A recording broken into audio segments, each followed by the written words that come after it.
لكم ومحبتكم وقد أذن لي ندخل معكم تحت هذا الكساء فهل تأذن لي أنت يا رسول الله أن ندخل معكم فقال قد أذنت لك فدخل جبرائيل معه تحت الكساء اللهم صل على محمد وآل محمد وقال لهم إن الله عز وجل قد أوحى إليكم يقول إنما يريد الله ليذهب عنكم رجال البيت ويطهركم تطهيرا اللهم صل على محمد وآل محمد فقال علي عليه السلام يا رسول الله أخبرني ما لجلوسنا هذا تحت الكساء من فضل عند الله تعالى فقال النبي والذي بعثني بالحق نبي واصطفاني بالرسالة نجيا ما ذكر خبرنا هذا في محفل المحافل الأعلى الأرض وفي جميع شيتنا ومحبينا إلا وأن نزلت عليهم الرحمة وحفت بهم الملائكة واستغفرت لهم إلى أن يتفرقوا اللهم صل على محمد وآل محمد فقال علي عليه السلام دم الله فدنا وصيدنا وكذلك شيدنا فاد وصيد محمد اللهم صل على محمد وآل محمد اللهم صل على محمد وآل محمد بسم الله الرحمن الرحيم اللهم إني أسألك بحق محمد وأنت المعمود وبحق علي وأنت على إلهي آمين وبحق فاطمة أنت فاطر السماوات والأرض إلهي آمين وبحق الحسن وأنت المحسن إلهي آمين وبحق الحسين وأنت قديم الإحسان إلهي آمين وبحق الأئمة التسعة الطاهرين من ذرية الحسين عليهم السلام اللهم صل على صلوات اللہ محمد وآل محمد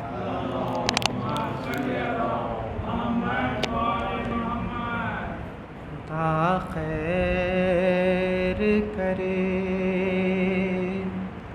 خدا خیر کرے کربلا ہو گئی تیار خدا خیر کرے کربلا ہو گئی تیار خدا خیر کرے کربلا ہو گئی تیار خدا خیر کرے قیامت کے ہیں آثار خدا خیر کرے کربلا ہو گئی تیار خدا خیر کرے اس طرف ظلم پہ آمادہ زمانے والے اس طرف سارے محمد کے گھرانے والے کون کس کا ہے طرفدار خدا خیر کرے کربلا ہو گئی تیار خدا خیر کرے روز عاشور ہواؤں سے برستا ہے لہو روز عاشور ہواؤں سے برستا ہے لہو لٹ گئی کس کی یہ سرکار خدا خیر کربلا ہو گئی تیار خدا خیر کرے یہ تو ممکن ہی نہیں ہے کہ جھکا دے سر کو یہ تو ممکن ہی نہیں ہے کے جھکا دے سر کو، کیا کرے صاحب کردار خدا خیر کرے، کربلا ہو گئی تیار خدا خیر کرے۔ بھائی جاتے ہیں خدا حافظ و ناصر کہہ کر، بھائی جاتے ہیں خدا حافظ و ناصر کہہ کر، بہنیں کہتی ہیں یہ ہر بار خدا خیر کرے، کربلا ہو گئی تیار خدا خیر کرے۔ وہ جو گھوڑے سے گرا سات گرے مشک و علم، وہ جو گھوڑے سے گرا سات گرے مشک و علم، نہ علم ہے نہ علمدار خدا خیر کرے، کربلا ہو گئی تیار خدا خیر کرے۔ آج بھی سینوں میں زندہ ہے حسین ابن علی، آج بھی سینوں میں زندہ ہے حسین ابن علی، سارا عالم ہے عزادار خدا خیر کرے، کربلا ہو گئی تیار خدا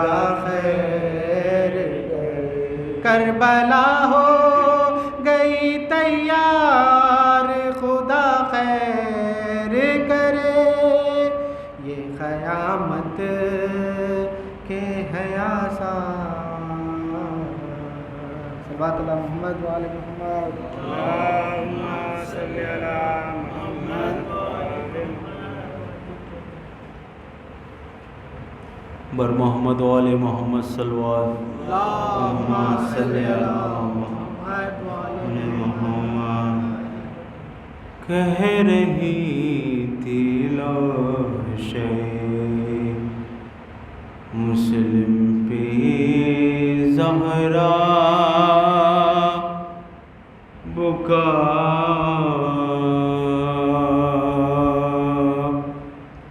کر رہی تھی لاشے مسلم پہ زہرا بکا، یعنی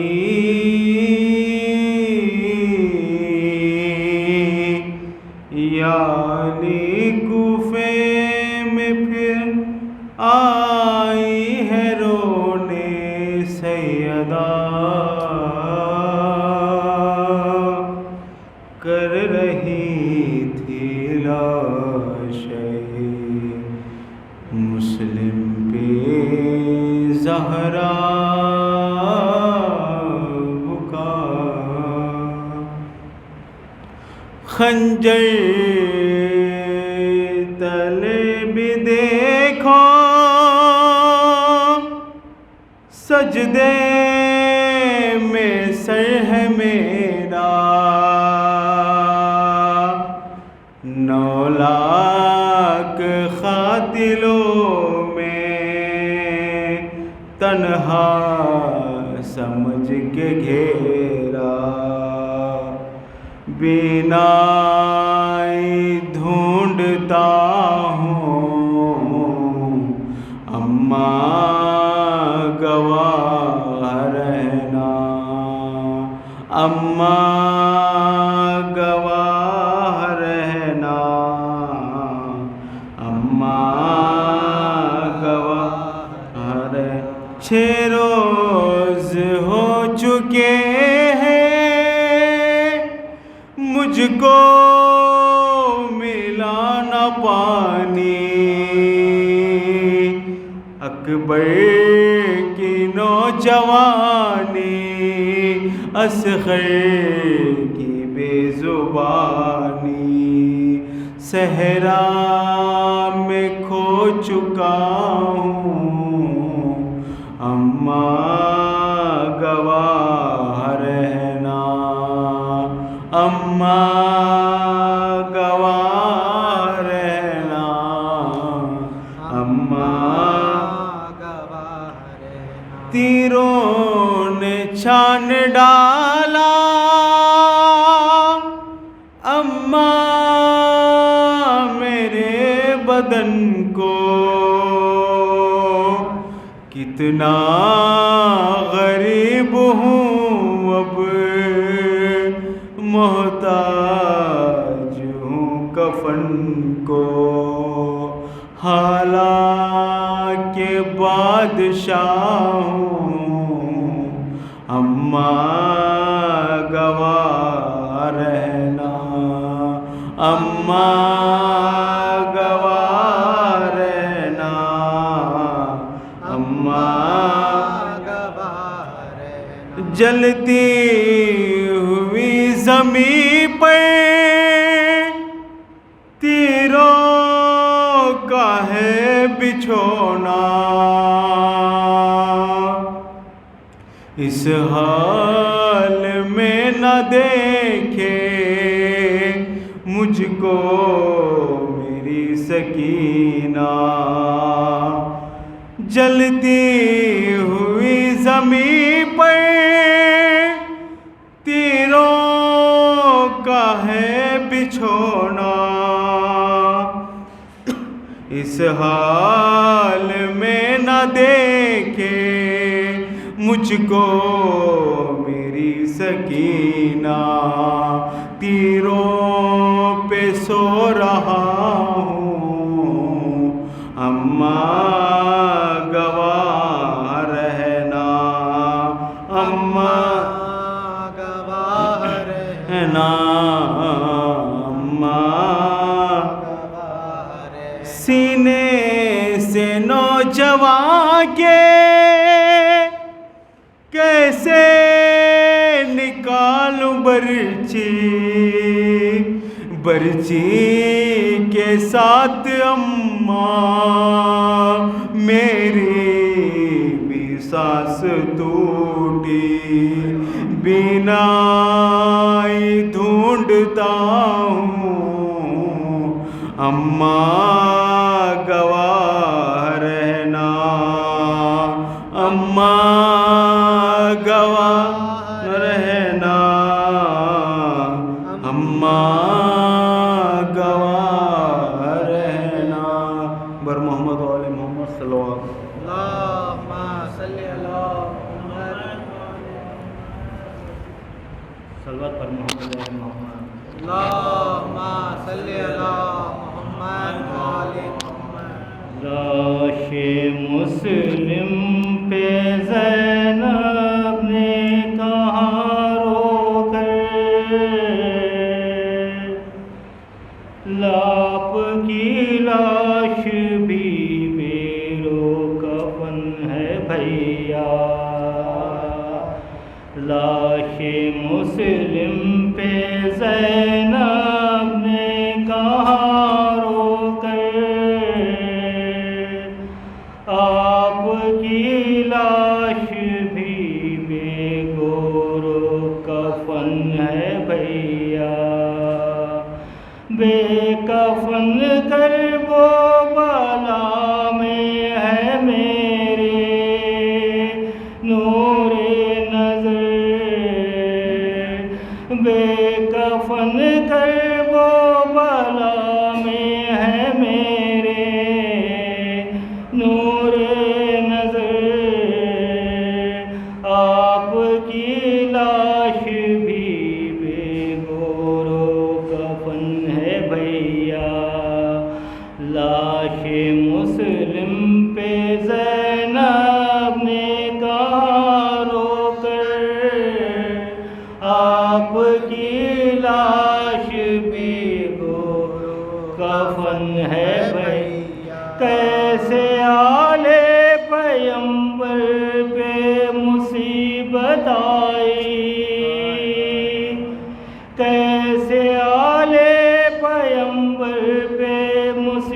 بتائی، رنج دل پہ سہے کس طرح زہرا جائی،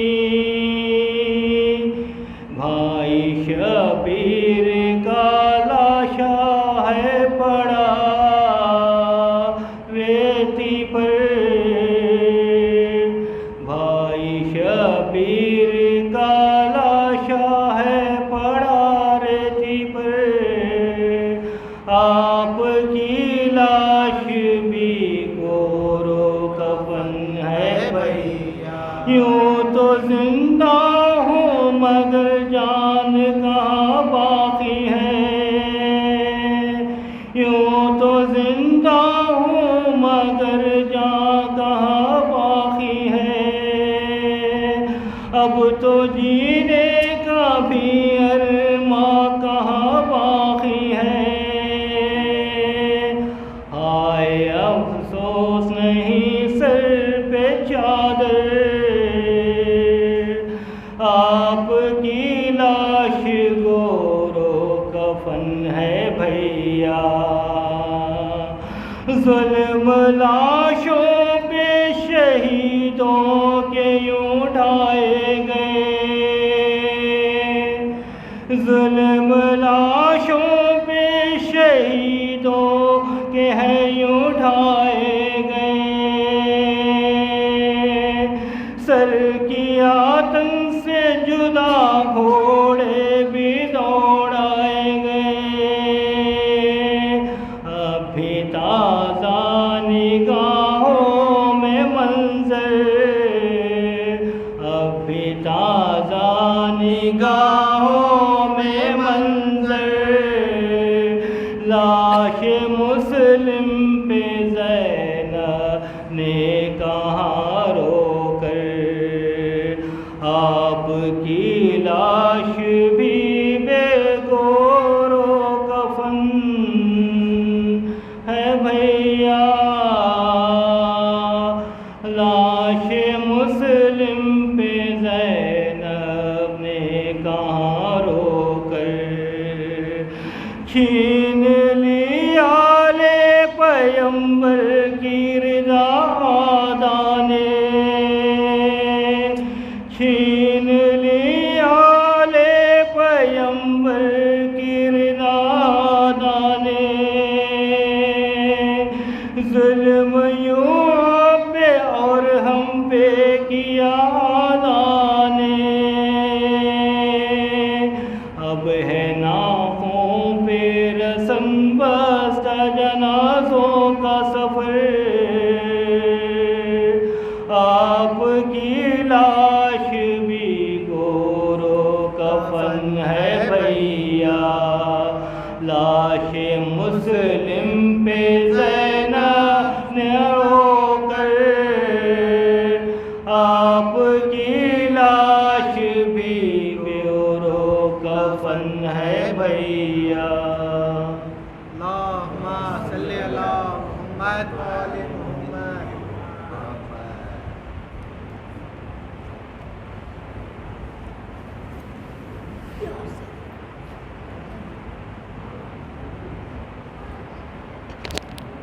صلوات علی محمد و آل اللہم محمد۔ صلی علی محمد و آل محمد۔ فاتحہ۔ بسم اللہ۔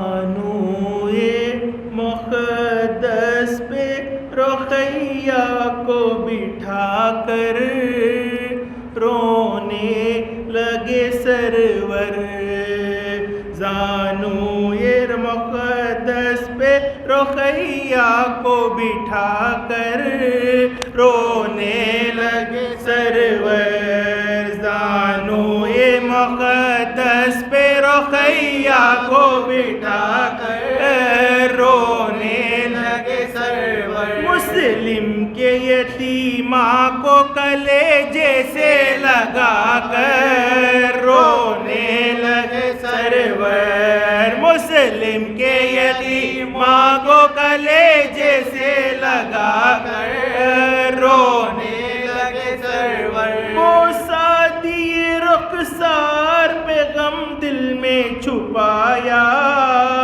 غربت میں بھر آیا پر ہاتھ لرزتے ہوئے پھیرے جو وہ دلبر رونے لگے سرور سنوئے مقدس پہ رقیہ کو بٹھا کر رونے لگے سرور مسلم کے یتیماں کو کلیجے سے لگا کر رونے لگے سرور پوچھے جو یتیماں نے کہا کیا بات ہے آقا کیا مر گئے بابا تھا کانپتے آنتوں پہ زباں وہ جھکا کر رونے لگے سرور تب کانپتی اٹھتی تھی زباں سے جھکا کر رونے لگے سرور مسلم کے یتیموں کو کلیجے سے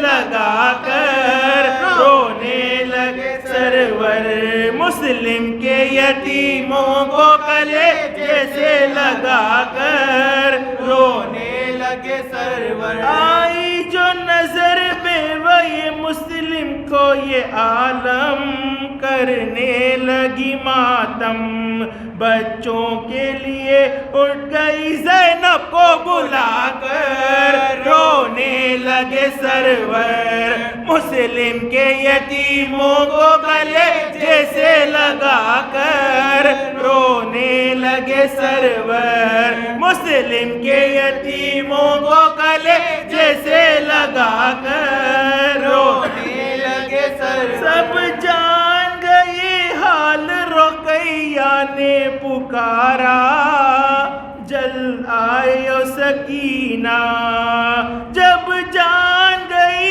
حال رقیہ نے پکارا جل آؤ سکینہ بن باپ کے ہم ہو گئے اس دشت میں آ کر رونے لگے سرور مسلم کے یتیموں کو کلیجے سے لگا کر رونے لگے سرور مسلم کے یتیموں کو کلیجے سے لگا کر رونے لگے سرور آئے جو نظر بیوہ یہ مسلم کا یہ عالم کرنے لگی ماتم بچوں کو لگا اٹھنے وہ زینب نے بلا کر رونے لگے سرور مسلم کے یتیموں کو کلیجے سے لگا کر رونے لگے سرور مسلم کے یتیموں کو کلیجے سے لگا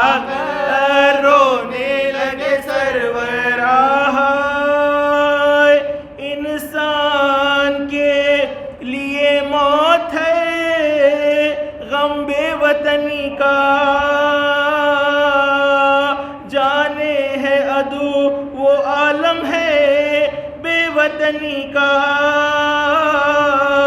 صدمہ نہیں کچھ موت سے کم بے وطنی کا آفت ہے قیامت ہے ستم بے وطنی کا آفت ہے قیامت ہے ستم بے وطنی کا کانٹوں کے علم سید سجاد سے پوچھو ایزاد سفر مسلم ناشا سے پوچھو ایزاد سفر مسلم ناشا ایزاد سفر مسلم ناشا سے پوچھو سخت دگاہ کوفیوں نے گھر سے بلا کی سب پھر گئے جن لوگ تھے دعوے تھے وفا کے لاکھوں ہیں عدو جائیں کدھر جان بچا کے آفت میں گرفتار ہوئے کوفے میں آ کے آفت میں گرفتار ہوئے کوفے میں آ کے یاور نہیں ہمدم نہیں غمخوار نہیں ہے نرغے میں ہے اور کوئی کوئی مددگار نہیں ہے، مرغے میں ہے اب کوئی مددگار نہیں ہے، سنگ دل ایسا وہ جفاکار و ستمگر کوٹوں سے لگانے لگے مظلوم پہ پتھر، نورانی بدن ہو گیا مجروح سراسر، اور سامنے سے منہ پہ لگا ظلم کا خنجر، اور سامنے سے منہ پہ لگا ظلم، اور سامنے سے منہ پہ لگا ظلم کا خنجر، یوں گرنا پڑا ہائے فلک پھٹ کے زمین پر، لالے لب جا بخش گرے کاٹ کے زمین پر، لالے لب جا بخش گرے کاٹ، لالے لب جا بخش گرے کاٹ کے زمین پر، منہ کر کے سوئے چرخ کہا شکر خدا را، راحت ہے یہ کہ بندے نے جو کچھ ظلم اٹھایا، غم یہ ہے کہ دے دور ید اللہ کا جایا، شبیر کے ہاتھوں سے کفن ہم نے نہ پایا، شبیر کے ہاتھوں سے کفن، شبیر کے ہاتھوں سے کفن ہم نے نہ پایا، دنیا سے سوئے خلد کوئی دم میں سفر ہے، یہاں پہ جو کچھ بھی گئی کیا ان کو خبر ہے، یہاں پہ جو کچھ بھی گئی کیا ان کو خبر ہے، کہہ کے مسلم نے لائنوں نے خزارا، ایک سنگ ستم اس نے لب مجروح پہ مارا، ریش اور گریبان لہو بھر گیا سارا، جب حال یہ پہنچا تو کہا جنگ کا یار، جب حال یہ پوچھا تو کہا ہنگ کا یار، آدھا سے کہا دل میں ذرا رحم تو کی، جو غش آتا ہے پانی مجھے تھوڑا سا پلا دو، غش آتا ہے پانی مجھے تھوڑا، غش آتا ہے پانی مجھے تھوڑا سا پلا دو، دشمن تو کہیں سوچ کے یہ بے یار و مددگار، برچی کبھی پتھر کبھی تلوار کبھی تلوار، آدو میں عدو تھے جو زروں پہ وہ زوار، اس زرز میں ایک وہ منہ تھے وہ ہر ایک بازو کو ستمگار جو بڑے بیداد رسن کے فوارے یہ خون چھوٹتے تھے زخم بدن سے، فوارے یہ خون چھوٹتے تھے زخم بدن، فوارے یہ خون چھوٹتے تھے زخم بدن سے، میرے لیے کچھ حشر سے دن یہ نہیں ہے کام، تربت سے میں نکلی ہوں لیے لاشِ محسن، مظلوم تو کو قتل نہ کر اے وہی، لیکن بن باپ کے ہو جائیں گے بچے کام سے، بن باپ کے ہو جائیں گے بچے کہیں کام سے، خون سر پہ نہ لے چھوڑ آوارہ وطن کو، کر بیوہ نہ ابا سے دلاور کی بہن، کر بیوہ نہ ابا سے دلاور، کر بیوہ نہ ابا سے دلاور کی بہن کو،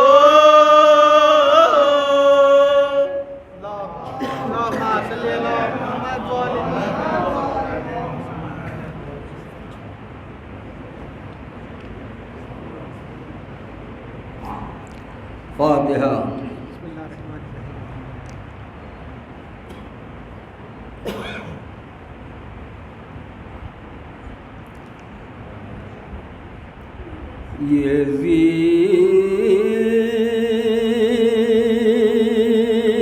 یزید مٹ گیا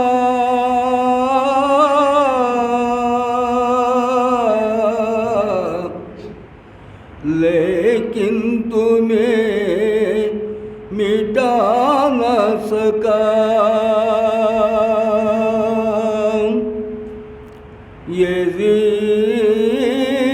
یزید مٹ گیا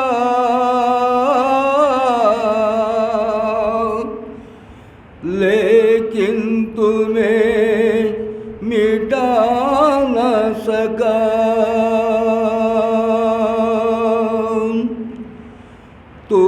تمہارے غم کو زمانہ بھلا نہیں سکتا تمہارے غم کو زمانہ بھلا نہیں سکتا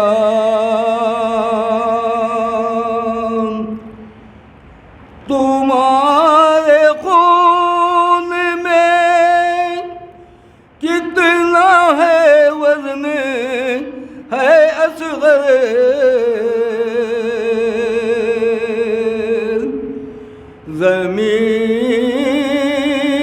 زمین اٹھا نہ سکی آسمان اٹھا نہ سکا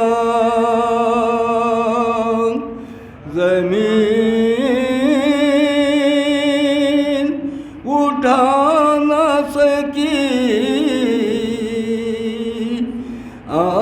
آسمان اٹھا نہ سکا صلوات محمد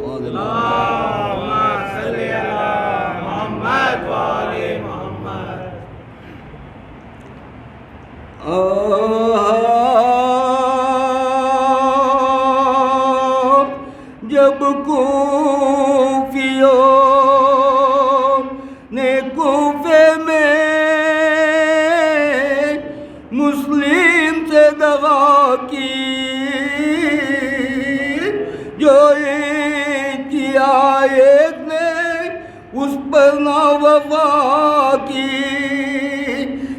شرم خدا سے نہ محمد سے حیا کی مظلوم کے بے کس پہ مسافر پہ جفا کے پانی نہ دم مر دیا تشنہ دہن کو کس ظلم سے ٹکڑے کیا آوارہ وطن کو جانے کی کہیں رہنا تھی بند تھے رستے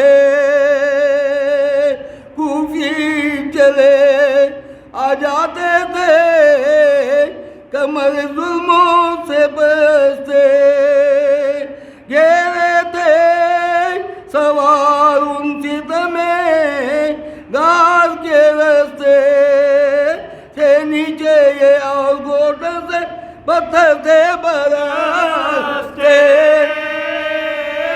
جب وار نہ چل سکتا تھا اس شیر زیزا پر انگارے لئی پھینکتے تھے سوکھے خطے جا پر نرغا ہوا شہگے ہر دل پہ یکایک تلوار سے کٹ کر کے اب لب ہے مبارک پہلو پہ لگی برچیاں اور چھاتی پہ ناوک دنداں بھی شکستہ ہوئے پتھر چلے جاتا آلودہ تھی سب رشتے مبارک جو لہو سے چھاتی پہ ٹپکتا تھا لہو ہر بند مجھے سے جب غش میں گرا خاک پہ وہ بے کسنا آدھا نے کیا مسلم بے گولو گرا اس زخمی کے بازو میں رسن باندھ کے دیکھ بات گوٹے پہ چلے گرنے کو سر لے گئے گو سو ٹکڑے محمد کے ہوئے دل بھی جگر بھی مارا گیا مسلم بھی سوئے قتل پسر بیٹوں نے تو یہ پایا بھی کفن آپ لوا اور باپ کو کیسا کفن اور غسل کہا گھوٹے پہ تو سر کٹ گیا اس شیر رضا کا اب جائے کفن خون تنے پاک بڑھا خندق میں بھی رہنے دیا نا غاری میں لاشا خندق میں بھی رہنے دیا غار میں لاشا رسی سے پھرے کھینچتے بازار میں لاشا رسی سے پھرے کھینچتے رسی سے پھرے کھینچتے بازار میں لاشا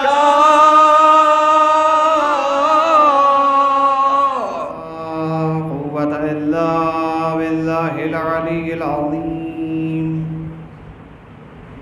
اعوذ باللہ من الشیطان اللعین الرجیم بسم اللہ الرحمن الرحیم الحمد للہ رب العالمین الحمد للہ الاول قبل الانشاء والاحیاء والآخر بعد فناء الاشیاء العلیم الذی لا ينس من ذکرہ ولا ينقص من شکرہ ولا يخيب من دعاه ولا يقطع الرجاء من رجاه الحمد لله مالك الملك مجري الفلك مسخر الرياح خالق الإصباح ديان الدين رب العالمين الحمد لله الذي هدانا لهذا وما كنا لنهتدي لولا أن هدانا الله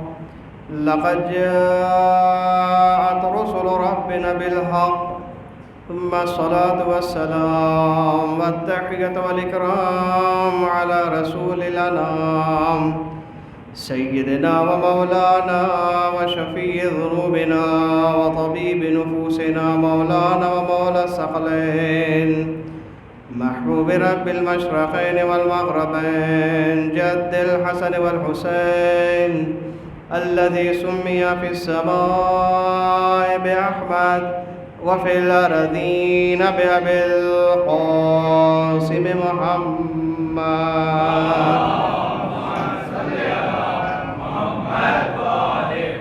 وعلى أهل بيته الطيبين الطاهرين المعصومين المنتجبين لا سيما بقية الله الأعظم في الأراضين الحجة ابن الحسن روحي وأرواح العالمين لتراب مقدمه الفداء واللعنة الدائمة الباقية المستمرة على أعضائهم وغاصب حقوقهم ومنكر فضائلهم وقاتلهم من أول ظلمهم إلى قيام يوم الدين أما بعد فقد قال مولانا أبا عبد الله الحسين عليه آلاف التحية والسلام إني لم أخرج أشرا ولا بطرا ولا مفسدا ولا ظالما إنما خرجت لطلب إصلاح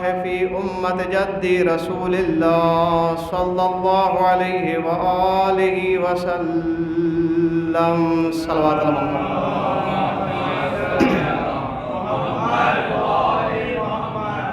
ولی نعمت سرکار حجت کے ظہور میں تعجیل اور ان کے صدقے میں دنیا عالم میں جہاں جہاں مومنین شیعہ حیدر کرار ہیں ان کی جان مال عزت ناموس کی حفاظت کے لیے، مریضوں کی شفا یابی، مقروضوں کے مسلم کے صدقے میں قرضوں کی ادائیگی، اولاد صالح کی نیک توفیقات اور ہم سب کو اللہ کی عبادت اور بندگی، اور سب سے زیادہ اہم دعا یہ ہے کہ سرکار حجت کے ظہور میں تعجیل، اور اس دعا کی قبولیت کے لیے صلوات علی محمد و آل محمد صلی اللہ علیہ وسلم۔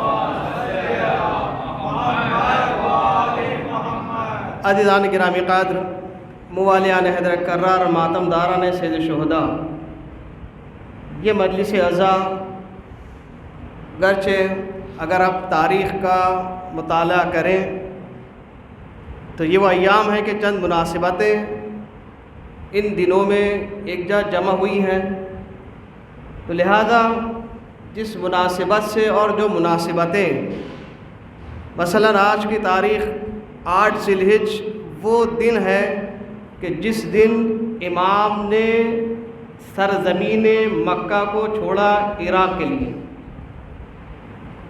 آج کی شب جس شب میں ہم داخل ہوئے ہیں، شب عرفہ، اور جو کل کا دن ہے وہ روز عرفہ کا دن ہے، اور اسی طرح شہادت جناب مسلم کا دن ہے۔ تو یہ تمام مناسبتیں ایک جگہ جمع ہوئی ہیں۔ فصاحت اور بلاغت کا تقاضا بھی یہی ہے کہ جس عنوان کے لیے اور جس موضوع پر اور جو مناسبت ہے اسی مناسبت کو ملحوظ خاطر رکھتے ہوئے گفتگو کی جائے تو وہ گفتگو زیادہ اثر رکھتی ہے۔ تو لہذا آئیے گفتگو کو یہاں سے شروع کروں۔ پروردگار عالم نے کل کائنات میں تاج شرافت اگر شرافت کا تاج کسی کے سر پہ سجایا ہے تو وہ ہے حضرت انسان۔ کل کائنات میں اللہ تعالیٰ نے جسے اپنی بندگی کے لیے منتخب کیا ہے اس جوہر کا نام ہے انسان۔ آپ اپنی قدر و منزلت کو سمجھیں کہ خداوند عالم نے کل کائنات میں اگر اپنے بارگاہ میں اپنے حضور میں سجدے کا حکم دیا ہے وہ ہے انسان۔ اللہ نے کہا کہ اے میرے بندے میری بارگاہ میں آ، میری اطاعت کر، میری بندگی کر، اور یہ جو بندگی ہے اللہ تعالیٰ کبھی یہ انسان محسوس نہ کرے کہ خدا ہماری نمازوں کا محتاج ہے، کبھی یہ فکر نہ کرے کہ اللہ ہماری عبادتوں کا محتاج ہے۔ نہیں، ہم گواہی دیتے ہیں نماز میں ہر دوسری رکعت میں اللہ الصمد، یعنی کیا؟ یعنی اللہ بے نیاز ہے، اللہ کو ہماری عبادتوں کی ضرورت نہیں ہے۔ اللہ اکبر، ہم وہ ہیں کہ جو چند رکعت نماز پڑھ کر اپنی عبادتوں پر ناز کرتے ہیں، لیکن کائنات میں کچھ ہستیاں ایسی بھی ہیں کہ جن کی عبادت پر وہ خود نہیں بلکہ معبود اور خالق کائنات ناز کرتا ہے۔ اگر عبادت کرنا ہے اس انداز میں عبادت کریں کہ جس انداز میں اہل بیت اطہار نے عبادتیں کی ہیں، اور اللہ اکبر، عبادتوں کی اس منزل پر فائد ہونے کے باوجود بھی کبھی اپنی عبادتوں پر اہل بیت نے فخر نہیں کیا، بلکہ ہمیشہ یہ جملہ اہل بیت کی زبان اطہر پہ رہا ہے کہ الہی ما عبدنا کا حق عبادتک، الہی ما عرفنا حق معرفتک، پروردگار ہم سے تیری عبادت کا حق ادا نہ ہو سکا، پروردگار ہم سے تیری معرفت کا حق ادا نہ ہو سکا۔ تو معراج عبادت جن کو حاصل ہو وہ اس منزل پر فائز ہونے کے باوجود بھی یہ جملہ کہتے نظر آئیں، تو ذرا ہم اپنی عبادتوں کے بارے میں سوچیں، ہم کہاں، ہماری عبادتیں کہاں؟ کسی لائق ہماری عبادتیں نہیں ہیں۔ لیکن یہ بھی کرم ہے پروردگار کا، یہ بھی فضل ہے پروردگار کا کہ ان ناقص عبادتوں کو اپنی بارگاہ میں قبول کر لیتا ہے۔ اگر خدا ہماری نمازوں کو میزان عبادت، میزان عدالت میں اگر تولے گا، ایک طرف میزان عدالت اور دوسری طرف اگر ہماری عبادتیں ہوں، تو تو یاد رکھیے ہماری پوری زندگی کی شاید عبادت اس لائق نہ ہو کہ جو اس کے میزان عدالت پر اتر پائے. اسی لیے تو اہل بیت نے تعلیم دی ہے کہ جب بھی دعا کرو اللہ کی بارگاہ میں تو اس انداز میں دعا کرو، الہی میرے پروردگار، اے خدایا عاملنا بفضلک ولا تعاملنا بعدلک. جب تو روز محشر ہم سے معاملہ کرے گا، ہم سے حساب و کتاب لے گا، ہم سے روبرو ہوگا، تو قیامت کے دن عدالت سے کام نہ لینا، اپنے فضل و کرم سے کام لینا. کیوں؟ اس لیے کہ اگر اس نے عدالت سے کام لیا تو پھر ہم کسی مقام پر نہیں پہنچ پائیں گے. ہمارا کوئی مقام نہیں ہے، کوئی عبادت ہماری ایسی نہیں ہے. میں مثال دوں آپ کو، الحمدللہ نماز ہم پڑھتے ہیں، ادھر کا اللہ اکبر، جیسی تکبیر کہی اللہ اکبر، اب ذہن دوڑنا شروع ہوا. کبھی فلاں صاحب سے یہ اپوائنٹمنٹ ہے، فلاں صاحب کو یہ دینا ہے، فلاں دکان سے یہ لینا، اب تمام چیزیں کہاں. تو اب بتائیے جب میری عبادت کا یہ عالم ہو، اس عبادت کے بدلے میں ثواب کا کیا تقاضا کروں پروردگار سے؟ عبادت یہ ہے کہ جس مصلی پر ہے، اور ماننے والے کس کے بڑے الحمدللہ بڑی شان سے سنتے بھی ہیں اور پڑھتے بھی ہیں کہ نماز کس انداز میں ہو کہ مولا کے چاہنے والے ہیں نا. بھائی میں نے بار بار کہا بھی ہے، یہاں سے اس منبر سے بھی کہا ہے کہ ہم جو شیعہ کہتے ہیں، شیعہ کے معنی تشیع جنازہ جو کہتے ہیں پیچھے پیچھے چلنا، تشیع جنازہ جو کہتے ہیں تشیع جنازہ، اسی سے تشیع، اسی سے شیعہ یعنی پیروکار، قدم بقدم نقش قدم پر چلنے والا. تو اب صرف مولا کے فضائل سن کر خوش ہو جانے کا نام ولایت نہیں ہے، یہ محبت کہلاتی ہے. اللہ نے عدر رسالت میں محبت نہیں مانگی ہے، مودت مانگی ہے. فرق کیا ہے محبت اور مودت میں؟ اگر زبانی دعویٰ ہے تو یہ محبت ہے، اگر یہ محبت عملی سانچے میں ڈھل جائے تو یہ مودت ہو جاتی ہے. ایک صلوات پڑھیے مل کے محمد والے محمد کی بارگاہ میں. تو اس نے ہم سے مودت چاہیے، تو مولا کے ہم فضائل الحمدللہ سنتے ہیں، یقیناً سننا چاہیے. یہ ولایت ہماری نسلوں کی اور ہماری حلالیت کی پہچان ہے.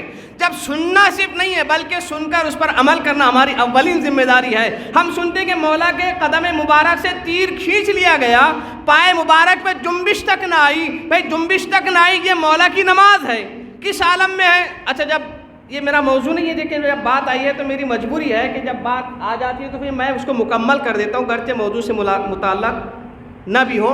اس کو آپ پرانتیز میں سن لیجئے، اور شاید کوئی ہم سے تو آ کر نہ کہے.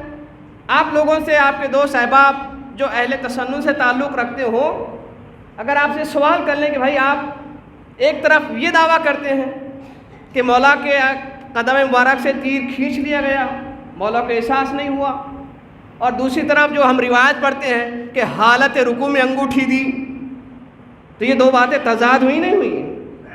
جب عالم یہ ہے کہ تیر نکالا احساس نہیں ہوا، تو پھر نماز ہی کے عالم میں انگوٹھی دی، یہ دو باتیں سازگار؟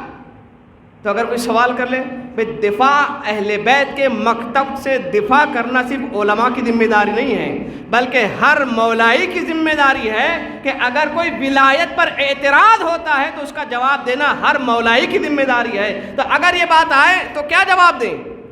یاد رکھیے بڑا آسان، نقلی عقلی دلائل اپنی جگہ پر، نقضی جواب کیا آپ جواب دیں؟ بالکل آسان جواب، کسی روایت حدیث کو آپ کو یاد کرنے کی ضرورت نہیں ہے. قرآن نے کہا حالت رکوع میں انگوٹھی، تمام اہل تشیع اور تسنن نے اس روایت کو لکھا کہ پیر سے مولا کائنات نے حالت رکوع میں انگوٹھی دی. واقعہ آپ کے پیش نظر ہے، واقعات میں زیادہ تفصیل میں نہیں الجھاؤں گا، صرف ایک بات جب سائل آیا. اچھا اس کے لیے میں ایک حدیث کا سہارا بھی لوں گا کہ رسول اسلام کی مشہور و معروف حدیث ہے کہ الصلاۃ معراج المؤمن، نماز مومن کی معراج ہے. معراج کسے کہتے ہیں؟ معراج یعنی بلندی، معراج یعنی وہ مقام کہ جو رسول اللہ کو قاب قوسین کی منزل تک لے گیا خدا، وہ مقام معراج ہے. یعنی کہ جب بندہ مومن کے لیے یہ کہا کہ الصلاۃ معراج المومن، جب مومن مصلی پر ہوتا ہے تو جس مصلی پر ہوتا ہے اس کی روح ملکوت اعلیٰ میں پروردگار کے پاس ہوتی ہے. یعنی دنیا میں کیا ہو رہا ہے اسے کوئی خبر. یہ کس کی نماز ہے؟ مومن کے لیے کہا کہ صلاۃ معراج المومن ہے. یہ حدیث نشیر ہے. اب آئیے، جب آنے والے نے مسجد نبوی میں آواز دی، ہے کوئی اللہ کا بندہ جو مجھ غریب کی مدد کرے؟ پہلی مرتبہ آواز دی، کوئی جنبش نہیں. دوسری مرتبہ آواز دی، کوئی حرکت نہیں. جب تیسری مرتبہ سائل نے کہا پروردگارا، توجہ دیجیے گا، کہا پروردگارا، کسے مخاطب کیا؟ اللہ کی ذات کو. کہا پروردگارا، میں تیری بارگاہ سے، تیرے نبی کی بارگاہ سے دست خالی جا رہا ہوں. تو جب تیسری مرتبہ اللہ کو مخاطب کیا، کہاں پروردگار کو مخاطب کیا، تو ہم یہ کہتے ہیں کہ علی نے سائل کی آواز کو مسلح عبادت پر نہیں سنا ہے، بلکہ ملکوت اعلیٰ میں آواز وہاں سنی، انگلی یہاں بڑھائی. ایک صلوات پڑھیے مل کے محمد آل محمد کی بارگاہ میں. تو یہ ہمیں جو حکم دیا گیا ہے بالکل کم از کم اس عالم میں نہ ہو. آپ دیکھیں قرآن میں کہیں آپ کو نہیں ملے گا کہ نماز پڑھو، بلکہ کہا کہ مومنین وہ ہیں کہ جو خضوع و خشوع کے ساتھ نماز پڑھتے ہیں. مومن کی علامات جو قرآن نے بتائی، سورہ مومنون آپ اٹھا کے پڑھیے. سورہ مومنون نے کہا مومن کون ہے؟ قد افلح المومنون الذین هم فی صلاتہم خاشعون. کامیاب اور رستگار ہیں وہ مومنین کہ جو خضوع و خشوع کے ساتھ نماز پڑھتے ہیں. یعنی جب مصلی پر ان کا جسم ہوتا ہے تو ان کا جسم بھی مصلی پر ہے اور روح ملکوت عالم پروردگار سے. بھئی ہم تو میں بھی گفتگو ہے نا، پورا سورہ الحمد آپ اس کا ترجمہ پڑھیے. کیا ہے یہ؟ عبد اور معبود کے درمیان راز و نیاز ہو رہا ہے. کچھ یہ اپنی سنا رہا ہے، کچھ اس سے چاہ رہا ہے. ذرا الحمد کا آپ ترجمہ پڑھیے، کتنا بہترین ہے. تو بہرحال یہ ہماری عبادتیں ہیں، یہ ہماری ناقص عبادتیں. اگر میدان عدالت میں نہ رکھا جائے تو ہمیں ذرہ برابر بھی ثواب. تو اسی لیے فرمایا کہ خدایا ہم سے جو معاملہ کرنا عدالت کی بنیاد پر نہ کرنا، اپنے فضل و کرم کی بنیاد پر کرنا. تو لہذا عزیزان گرامی یہ بھی لطف پروردگار ہے. یا من یؤتی الکثیر بالقلیل. اللہ اکبر، کس کس نعمت کا تو اللہ کا شکر ادا کرے گا انسان. ذرا سوچ کتنا رحیم تیرا پروردگار ہے، تیری چھوٹی عبادت پر اتنا کچھ عطا کرتا ہے. امام فرماتے ہیں، رجب کی دعا میں آپ پڑھتے ہیں نا کہ اے وہ ذات کہ جو بہت کم عبادت کے عوض میں بہت زیادہ ثواب دینے والا ہے. تو عزیزان گرامی قدر، کہنے کا مقصد یہ کہ کل کائنات میں خدا منان نے اپنی بارگاہ میں حاضری کا اگر کسی کو حکم دیا ہے وہ انسان ہے.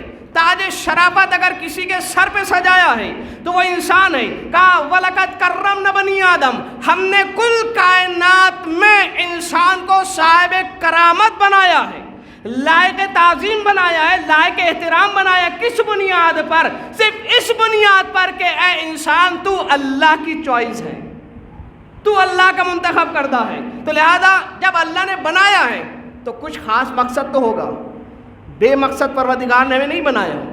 تو عزیزان گرامی کون سا مقصد ہے؟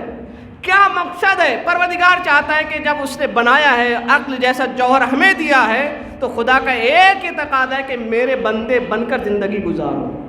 غفلت میں زندگی، یہ جو مناسبت یہاں سے میرا موضوع کہ ہم نے کہا ہے جو دن اور جو راتیں گزر رہی ہیں، یہ دن، یہ راتیں، یہ ایام، یہ مہینے غفلت کا شکار نہ ہو جائیں. ہمیں معلوم تو ہم کس مہینے میں ہیں، کس تاریخ میں ہے، کون سی تاریخ ہے، کیا مناسبت ہے. اگر کچھ علم نہ ہو، اپنی زندگی میں مست ہو، تو مجھے معاف کیجئے گا، میں اپنے لیے جملہ کہہ رہا ہوں، الحمدللہ آپ تو پابند عمل ہیں. میں اپنے لیے کہہ رہا ہوں کہ اگر مجھے فکر نہ ہو کہ کون سی تاریخ ہے، کون سا دن ہے، کون سی شب ہے، اسی طرح غفلت میں یہ دن اور راتیں گزر جائیں، تو پھر یاد رکھیے مجھ میں اور اس جانور میں کوئی فرق نہیں ہے، اس چوپائے میں کوئی فرق نہیں ہے. کیوں؟ اس کے بھی دن اور رات گزر رہے ہیں، اسے کوئی فرق نہیں پڑتا کہ کون سا مہینہ ہے، کون سی تاریخ ہے، کون سا دن ہے. اگر میرا بھی یہی حال رہا تو پھر مجھ میں اور اس میں کوئی فرق. تو کل کا جو دن ہے روز عرفہ، جس طرح سے راتوں میں شب قدر عظیم ترین رات ہے، اسی طرح دنوں میں روز عرفہ سے بڑھ کر کوئی دن نہیں ہے. بڑا با فضیلت دن ہے کل کا دن. بہت ساری روایتیں، مجھے اسی میں الجھانا نہیں ہے آپ کو، بس مختصر اشارہ کرتے ہوئے عظمت کو سمجھیے. کل کے دن کی فضیلت کتنا بابرکت. روز عرفہ کا اتنا برکت والا دن اللہ کی رحمتیں نازل ہونے والا دن.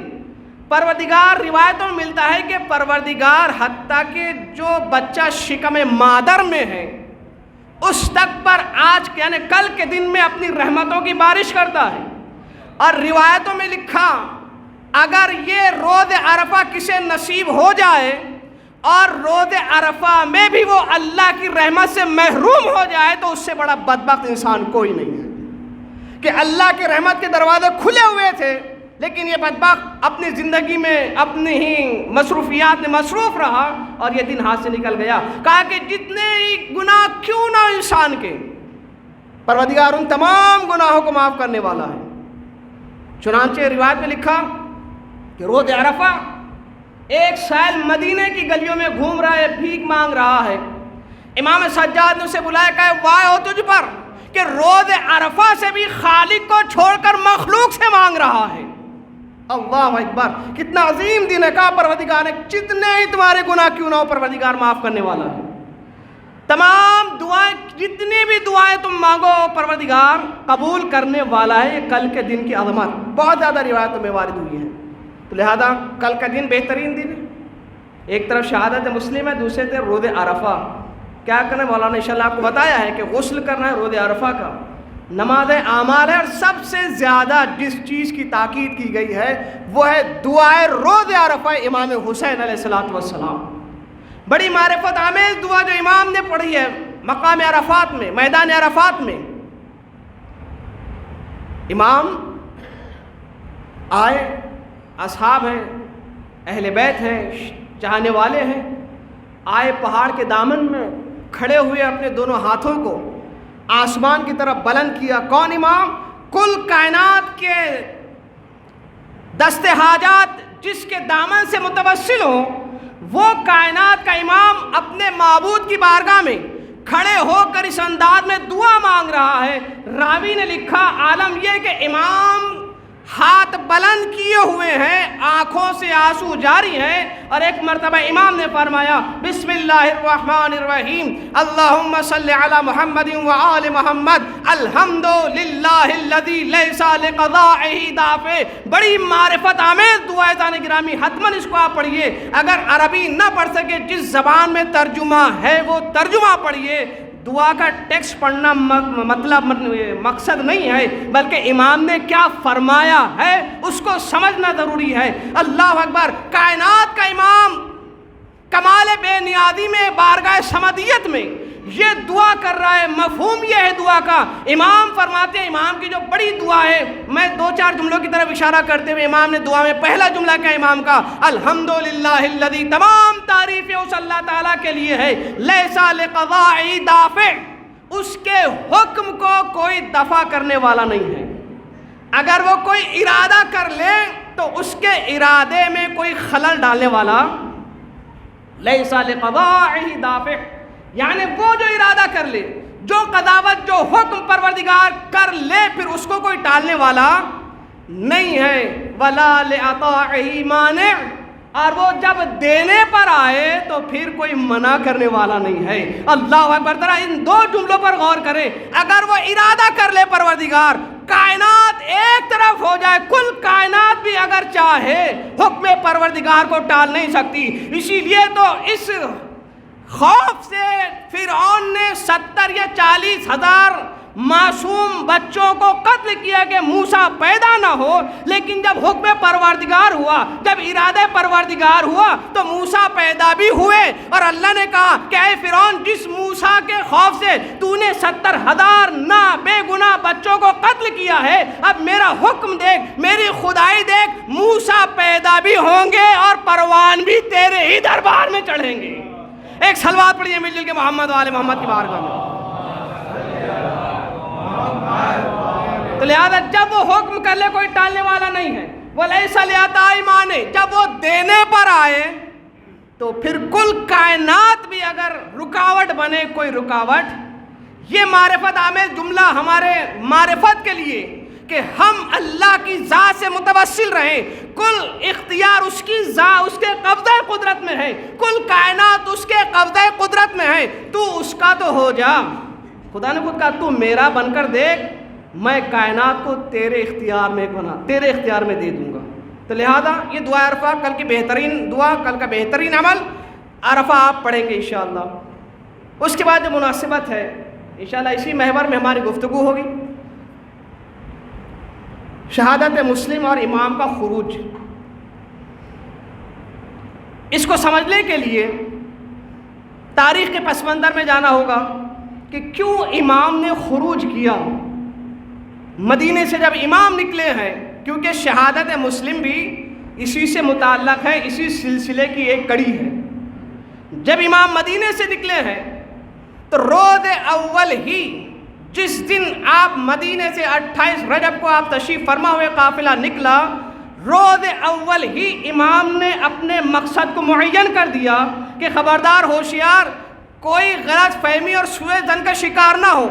کوئی بھی اپنے اعتبار اور فکر سے میرے مقصد کو اپنے مقصد میں ڈھالنے کی کوشش نہ کرے. میں جس مقصد کے لیے قیام کر رہا ہوں روز اول ہی سے میں اسے معین کیے جا رہا ہوں. انی لم اخرج اشرا ولا بطرا، نہ میں جاہ طلب ہوں، نہ میں حکومت کا خواہاں ہوں، ولا مفسدا ولا ظالما، نہ فساد کے لیے نکلا ہوں نہ ظلم کے لیے نکلا ہوں. اللہ اکبر. مدینے سے امام نکلے ہیں، پہلا قدم ابھی نہیں بڑھا ہے. کہا نہ مجھے حکومت کی طلب ہے، نہ میں خود خواہ ہوں، نہ مفسدان، میں فساد پھیلانے نہیں بلکہ بڑھتے ہوئے فساد کو روکنے کے لیے جا رہا ہوں. اللہ اکبر. یہ الہی نمائندہ ہے. الہی نمائندے اور دنیا کے سیاست مداروں میں یہی فرق ہے کہ وہ اپنی سیاست کے توے کو گرم رکھنے کے لیے فسادوں پہ فساد برپا کرتے ہیں. حالات آپ کے پیش نظر ہے. اب میں کیا گہرائی سے آپ کے لیے بیان کروں، آپ کی مجھ سے زیادہ سیاست پر نظر ہے. اپنے سیاسی موقف کو برقرار رکھنے کے لیے ہمیشہ فساد کرتے ہیں. اللہ کا نمائندہ وہ ہے کہ جو قوم کی اصلاح کے لیے بڑھتے ہوئے فساد کو روکتا ہے. بھائی ہر انسان کو اپنا وطن عزیز ہے نہیں ہے؟ اسی لیے وطن کے لیے بہت ساری حدیثیں ہیں. کہا کہ حتیٰ کہ ایمان کی علامت اور ایمان کی نشانی بھی کہا گیا ہے وطن سے محبت کو. اور مولا علی، امام علی علیہ الصلوۃ والسلام کا مشہور و معروف اللہم صلی علی محمد، امام کا مشہور و معروف قول بھی ہے کہ امام نے کہا بے خوش نصیب ہے وہ انسان کہ جس کی روزی اس کے اپنے وطن میں ہو. اب اتنی تعریفیں اور اتنی احادیثیں اور وطن کی اتنی عظمت، اور وطن بھی کون سا وطن؟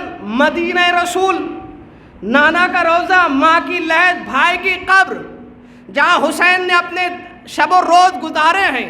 اپنے وطن کو چھوڑنا کوئی آسان کام نہیں ہے. یہی تو اہل بیت اور ہم میں فرق ہے. ہم اپنی فطرت کے تابع اور غلام ہیں. اہل بیت فطرت کے تابع نہیں ہیں، جذبات کے تابع نہیں ہیں، بلکہ وہ مشیت الہی کی تابع ہیں. جب وہ مشیت الہی کی تابع ہیں تو اللہ نے اسی لیے تو کہا وما تشاءون الا ان یشاء اللہ رب العالمین. اے اہل بیت تم تو کچھ چاہتے ہی نہیں ہو مگر وہی چاہتے ہو جو خدا چاہتا ہے. تو لہذا جب مدینے سے نکلے ہیں، مدینہ چھوڑنا آسان نہیں ہے. اللہ کے رضا کے لیے، اسلام کی بقا کے لیے، شریعت کے قیام کے لیے حسین یہ کہہ کر نکلے کہ میں مدینہ چھوڑ تو رہا ہوں لیکن مجھے حکومت کا لالچ نہیں ہے. کل کا ضمیر اور ظرف فروش مورخ یہ نہ لکھ دے کہ حسین حکومت کے لیے نکلے تھے. روز اول ہی حسین نے بتا دیا لم اشر، میں نکل رہا ہوں. نہ مجھے حکومت کا لالچ ہے، نہ میں جاہ طلب کا خواہ ہوں، بلکہ نہ میں مفسد، نہ فساد پھیلانے کے لیے، نہ ظلم کو بڑھانے کے لیے نکلا ہوں. پھر مولا کس لیے نکلے ہیں؟ کہا کہ میں اس لیے نکلا ہوں، میرا مقصد یہ ہے انما خرج، تو میں نکلا ہوں کس لیے؟ لے طلب اصلاح. اگر محرم میں، یہاں کا تو نہیں پتا، اسی جگہ مولانا اگر مجلس کے عنوان اور موضوع کو اصلاح معاشرہ قرار دے دے تو اعتراض کرنے والے کہتے ہیں کہ جناب قبلہ حضور 11 مہینے اصلاح معاشرے کے لیے مخصوص ہے، یہ مہینہ. اللہ اکبر. حسین نے محرم کے مہینے کو، محرم کے خروج کو، اپنے خروج کو مخصوص کیا. کس لیے کہا؟ لے اصلاح ہے، اصلاح کے لیے، لے طلب اصلاح، طلب اصلاح کے لیے، اپنے جد کی امت کی اصلاح کے لیے میں نکلا ہوں۔ یعنی حسین دیکھ رہے تھے شریعت پامال ہوئی جا رہی ہے، قرآن کا مذہقہ ہوا جاتا ہے، توحید پر آنچ آ رہی ہے، کہا کہ جب یہ تمام ہے تو اصلاح، امت مریض ہو چکی ہے، امت میں فساد داخل ہو چکا ہے، اب امام کا فریضہ یہ ہے کہ اس فساد کو روکنے کے لیے میں خروج کر رہا ہوں تاکہ امت کی اصلاح ہو سکے۔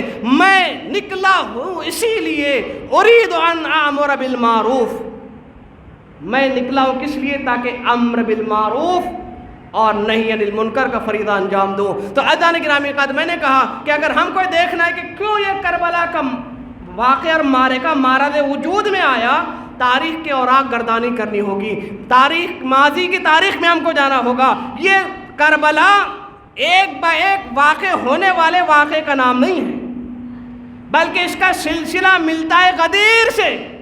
اگر علی کی ولایت کو جھٹلایا نہ جاتا، اگر علی کی ولایت، علی کی خلافت کو غصب نہ کیا جاتا تو کربلا کا معرکہ وجود میں نہ آتا۔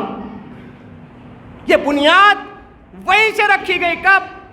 جائیے آپ تاریخ میں، جب رسول اللہ نے آخری حج میں تمام حاجیوں کے درمیان یہ اعلان کیا، اور اعلان سے پہلے رسول اللہ نے امت سے، تمام مسلمانوں سے اقرار بھی لیا کہ الست اولا بکم بانفسکم، کیا میں تم پر تمہارے نفسوں سے زیادہ اختیار نہیں رکھتا؟ قالوا بلا، کہا ہاں رسول اللہ، بے شک آپ کو ہماری جانوں پر ہم سے زیادہ اختیار ہے۔ یعنی کہ اگر رسول کہے اپنی جان دے دو تو اب مجھے اختیار نہیں ہے کہ میں کو نہیں رسول اللہ مجھے جان عزیز ہے، نہیں، کہا کہ میری جان میری ہے لیکن اختیار آپ کا ہے۔ تو رسول کا یہ کہنا، اقرار لینا، الست بکم، میں تم پر تمہارے نفسوں سے زیادہ ولایت نہیں رکھتا، قالوا بلا، اور قرآن نے بھی یہی کہا۔ سورہ حشر کی آیت نمبر 6 میں پروردگار عالم نے کہا النبی اولا بالمؤمنین من انفسہم، رسول نبی تمہارے نفسوں پر تم سے زیادہ اختیار رکھتا ہے، یعنی جان تمہاری ہے لیکن حاکم نبی ہے۔ تو اب یہی جملہ، یہی اقرار رسول اللہ نے 1,20,000 حاجیوں سے بھی لیا، کہا کہ میں تمہاری نفسوں پر تم سے زیادہ اختیار نہیں رکھتا، کہا قالوا بلا، بے شک یا رسول اللہ۔ اب جیسے ہی کہا بلا یا رسول اللہ، فوراً رسول اللہ نے کہا جس معنی میں، جس حیثیت سے میں تمہارا مولا ہوں، جو اولویت کا مقام تمہارے لیے میری بنسبت ہے، من کنت مولا، جیسا میں تمہارا مولا ہوں، فہذا علی مولا، یہ علی بھی تمہارا مولا ہے۔ یعنی میرے بعد تمہاری جانوں پر جس طرح سے میرا اختیار تھا، میرے بعد تمہاری جانوں پر علی کا اختیار ہوگا۔ یہ فہذا علی مولا، علی تمہارا مولا۔ لوگوں نے کیا کیا؟ 25 سال تک علی کو خلافت سے محروم رکھا۔ 25 سال تک، بعض علماء، بعض خطبہ، بعض ذاکرین کہتے ہیں کہ علی 25 سال تک خلافت سے محروم رہے، لیکن عزیزان گرامی میں یہ کہتا ہوں کہ علی 25 سال تک خلافت سے محروم نہیں رہے، بلکہ یہ امت مسلمہ کا المیہ تھا، یہ امت مسلمہ کی بدنصیبی تھی کہ امت 25 سال تک علی جیسے رہنما سے، علی جیسے خلیفہ سے، علی جیسے امام سے محروم رہی۔ علی کا کوئی نقصان نہیں ہوا، نقصان امت کا ہوا، چاہے کوئی مانے نہ مانے، علی پہلا ہی ہے۔ کیوں؟ اس لیے کہ علی کو لوگوں نے نہیں بنایا بلکہ علی کو اللہ نے بنایا ہے۔ ایک صلوات پڑھیے مل کے محمد آل محمد کی بات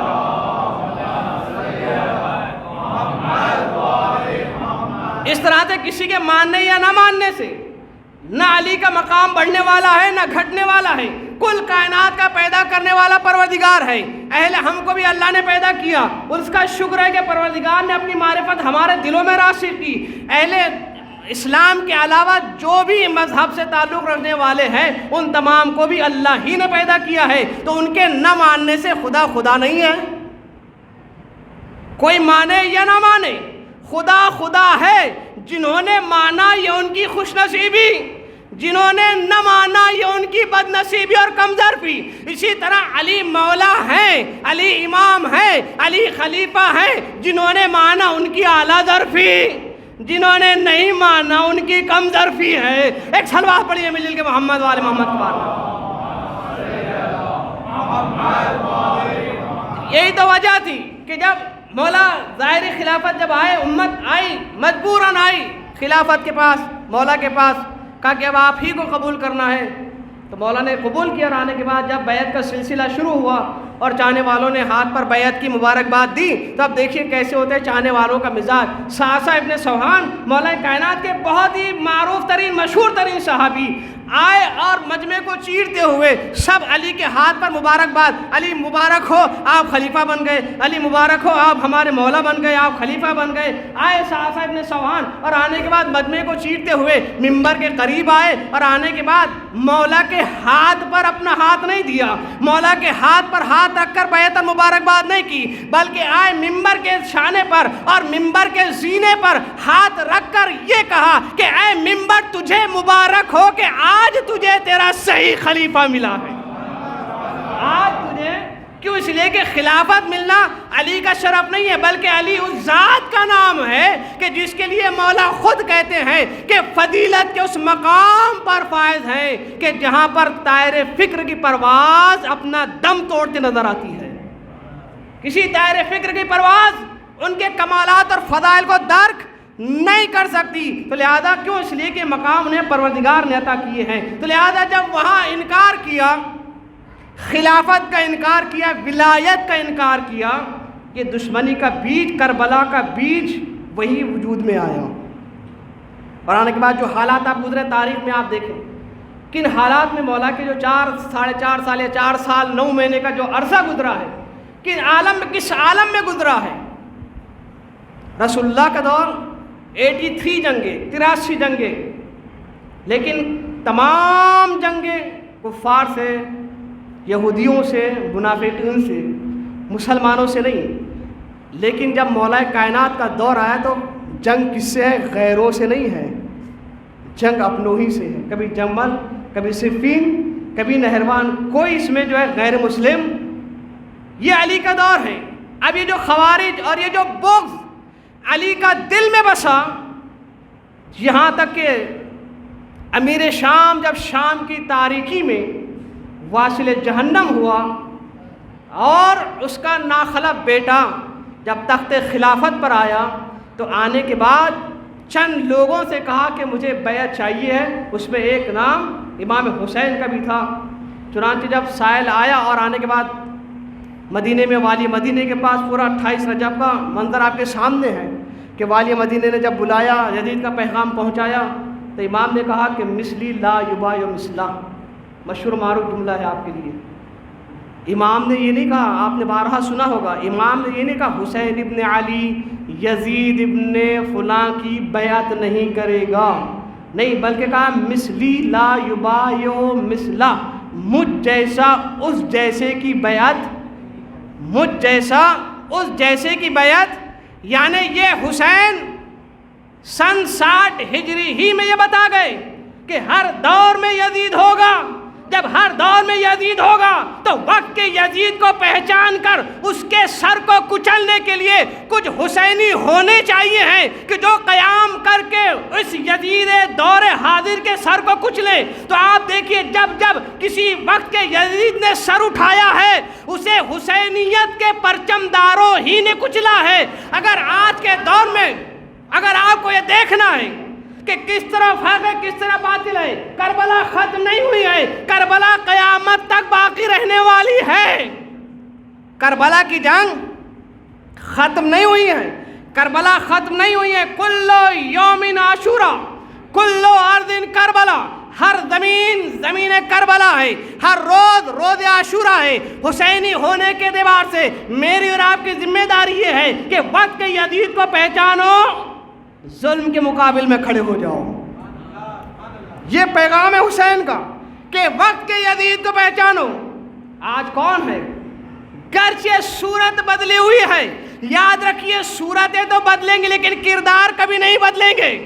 جو اس یزید اول کا کردار وہی آج کے یزید کا کردار. شکلیں بدلی ہیں, حالات اور زمانے کے اعتبار سے طریقے بدلے ہیں, لیکن جو مشن ہے وہ وہی ہے, یعنی ظلم کرنا. تو جہاں بھی ظلم ہوگا تو یقیناً جہاں ظلم ہوگا اگر اس کے خلاف کوئی آواز اٹھائیں گے, یا علی اٹھائیں گے یا علی والے اٹھائیں گے, یا حسین اٹھائیں گے یا حسین والے اٹھائیں گے. آپ تاریخ اٹھا کر دیکھیے, 54 یا 55 ممالک ہیں. جب بھی یمن پر حملہ ہوا, جب بھی فلسطین کی بات آئی, تمام اسلامی ممالک خاموش رہے. اگر کوئی بولا تو وہی بولے جن کی رگوں میں ولایت کا خون تھا, وہی بولے کہ جن کی رگوں میں ولایت کا خون تھا. ہمیں کسی ملک کی طرفداری نہیں کرنی ہے, کسی ملک کا پرچار نہیں کرنا ہے, لیکن حسین کے اس حدیث کے ضمن میں کہ مثلی لا یبایع مثلا, مجھ جیسا اس جیسے کی بیعت نہیں کرے گا. آج کے دور حاضر کی یزید نے لاکھ چاہا کہ اسلام کو جھکایا جائے. ذرا آپ روشن فکری سے کام لیں. میں پھر بات کو تکرار کر دوں, کسی ملک کی محبت نہیں ہے, عین حقیقت بیان کرنا مقصود ہے. چھوٹا سا ملک ایران, سپر پاور طاقت امریکہ اور اسرائیل, جو اس مقام پر یعنی وہ پرمیشن نہیں لیتے کسی کے اگر ارادہ کر لیں کہ ہمیں اسے برباد کرنا ہے, جنگ کرنا ہے, وہ اجازت پرمیشن نہیں لیتے. افغانستان میں چاہا گھس گئے, یمن میں, شام میں, جہاں جہاں آپ حالات ہم سے زیادہ جانتے ہیں, پرمیشن. لیکن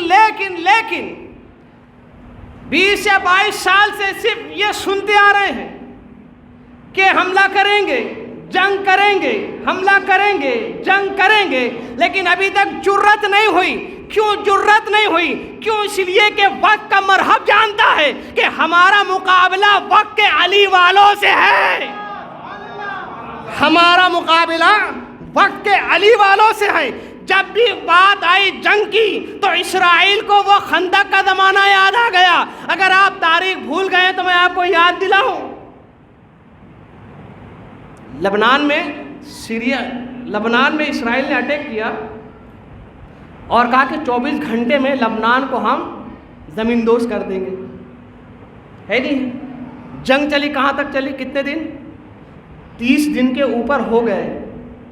اور جب یہ جیسی نزدیک بڑھنے لگے, اب یہ جیسی 39 دن کے قریب آنے لگے, دنیا کا سپر پاور طاقت اپنی ہار ماننے کے لیے تیار ہوا اور یہ سمجھ گیا کہ اگر ہم نے اب بھی جنگ نہ روکی تو جو حال علی نے مرحب کا کیا تھا, جو حال خیبر میں یہودیوں کا ہوا تھا, وہی حال آج نصر اللہ علی کی اولاد, فاطمہ کی اولاد, آج وہی حشر ہمارا کرے گا جو اس کے جد علی نے ہمارے اجداد کا کیا تھا.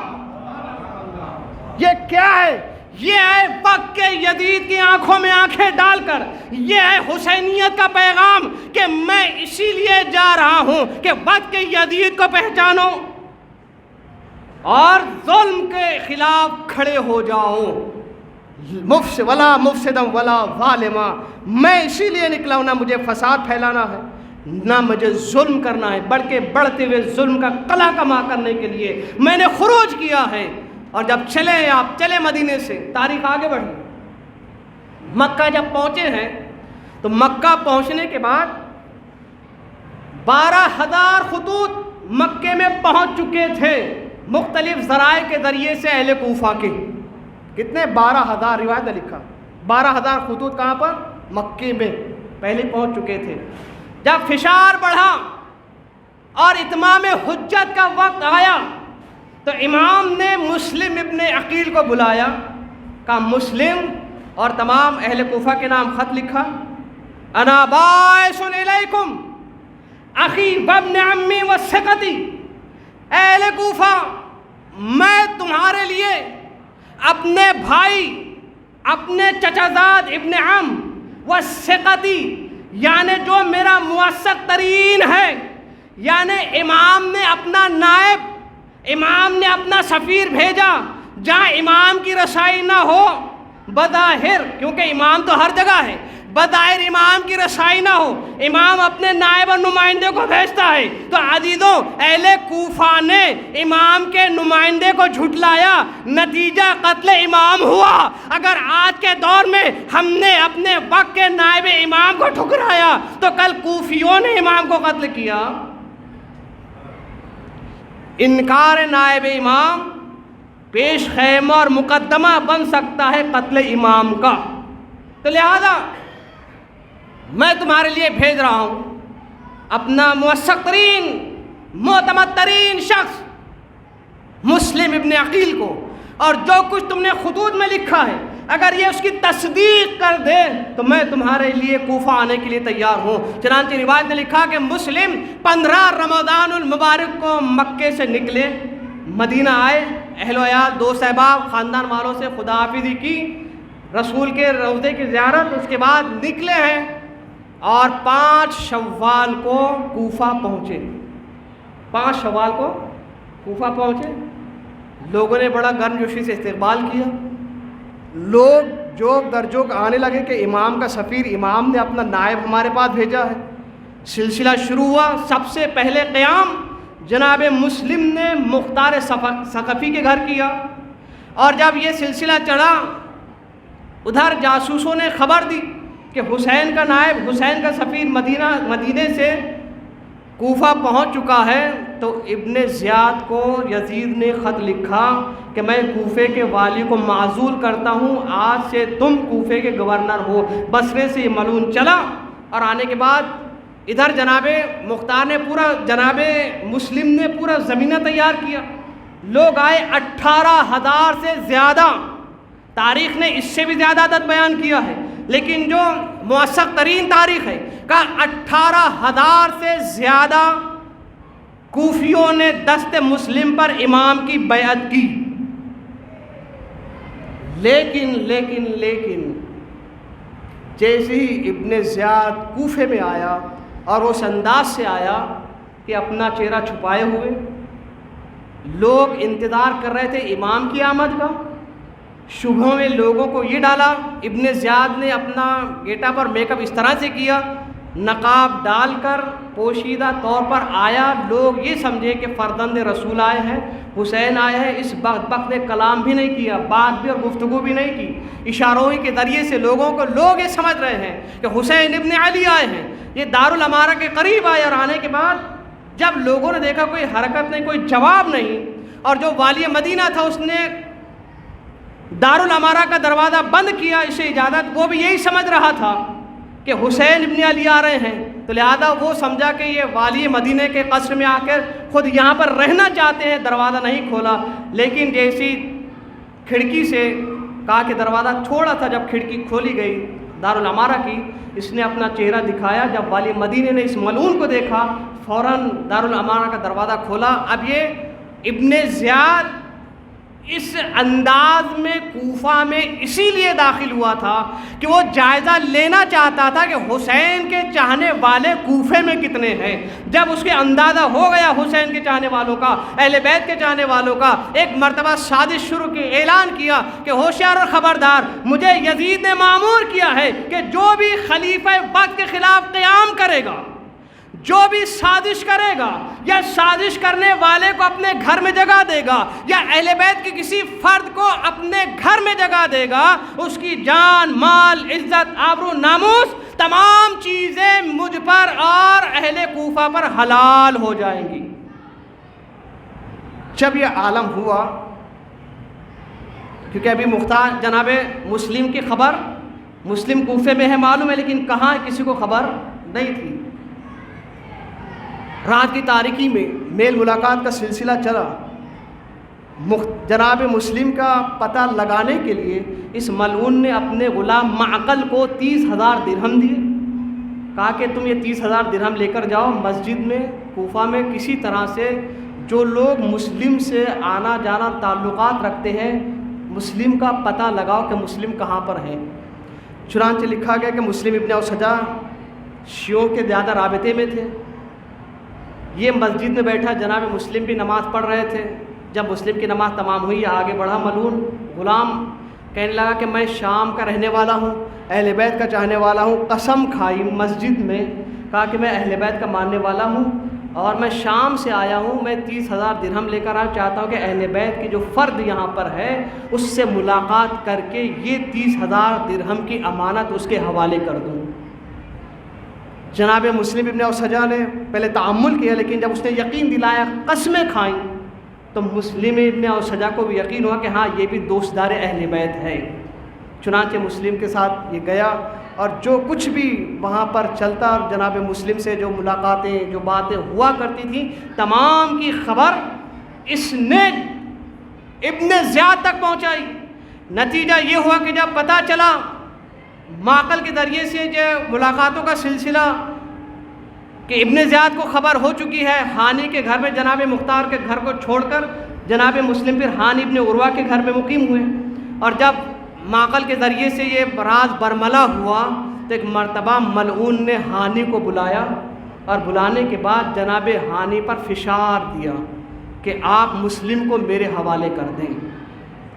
جناب ہانی کہتے ہیں کہ مسلم کو میں نے امان دی ہے، مسلم میرا مہمان ہے، میں مسلم کو تمہارے حوالے نہیں کر سکتا۔ چنانچہ روایت لکھا کہ اتنا فشار و تشدد کیا اس ملعون نے جناب ہانی ابن عروہ پر، ضربیں لگائی، یہاں تک کہ رہیف اور لاغر حالت میں، زخمی حالت میں جناب ہانی اسی جگہ ان کی شہادت ہوئی۔ ادھر جیسے جناب مسلم کو پتہ چلا، آپ بنی خزرج، مزہج اور تمام اپنے چاہنے والوں کے ساتھ لے کر دارالامارہ کا حصار کیا مسلم نے۔ کتنے؟ 18,000 کوفیوں کے ساتھ مسلم نے دارالامارہ کو حصار میں لیا۔ اب جیسے ہی ابن زیاد نے یہ حالت دیکھی، افواہ یہ پھیلائی گئی کہ اے لوگوں، اپنے اپنے گھروں میں چلے جاؤ، کل صبح شام کا ایک کثیر لشکر کوفہ پہنچنے والا ہے، جو کوئی بھی مسلم کا ساتھ دے گا اس کے خاندان کو تباہ کر دیا جائے گا۔ جیسی یہ ہوا، جیسی یہ آواز گونجی اور جیسی یہ حالات پیدا کیے گئے، ایک مرتبہ روایتوں نے لکھا کہ کوئی ماں آتی تھی اپنے بیٹے کا ہاتھ کھینچ کر لے جاتی، کوئی بہن اپنے بھائی کو پکڑ کر لے جاتی، کوئی باپ اپنے بیٹے کو لے جاتا، ارے تم کیوں شہید ہونے کے لیے تیار ہو، دوسرے ہیں قربانی دینے کے لیے۔ روایت نے لکھا کہ جو فوجی، جو مجمع جناب مسلم کے ساتھ تھا، شام ہوتے ہوتے صرف 10 افراد جناب مسلم کے ساتھ رہ گئے۔ ذرا آپ سوچیے، 18,000، 10 آدمی نماز عشاء کے قریب۔ اب جیسی نماز عشاء ہوئی اور جب مسلم نے دیکھا تو جو 10 تھے ان میں سے کوئی بھی مسلم کے ساتھ نہیں ہے۔ کوفے میں مسلم کو مہمان بلا کر تنہا چھوڑا مسلم کو، سفیر امام کو۔ جب مسلم نے دیکھا کوئی یاور مددگار نہیں، مسلم نکلے کوفے کی گلیوں کوچوں میں، پھرتے پھرتے تھک کر ایک مقام پر بیٹھے۔ ایک مومنہ، ایک ضعیفہ کے گھر بیٹھے، دیکھا دروازہ کھلا ہے، اس کے گھر کے قریب جا کر بیٹھے، اور جیسے بیٹھے طوعا نے دیکھا کہ کوئی مسافر ہے، کہا کہ اے شیخ، اے نوجوان، کیونکہ جناب مسلم کی عمر 45 یا 38 سال لکھی گئی ہے، کہا کہ اے نوجوان تو یہاں پر کیا کر رہا ہے؟ ایک مرتبہ مسلم نے کہا میں پیاسا ہوں، مجھے پانی پلا سکتی ہو؟ چنانچہ مومنہ گئی، اس نے مسلم کے لیے، اس نے مسلم کو پانی پلایا، مسلم نے پانی پیا۔ یہ مومنہ کہتی ہے کہ اے نوجوان جاؤ اپنے گھر جاؤ، یہ کہہ کر وہ مومنہ اندر گئی، اور آنے کے بعد یہ دوبارہ جب دروازے پر آئی تو کیا دیکھا؟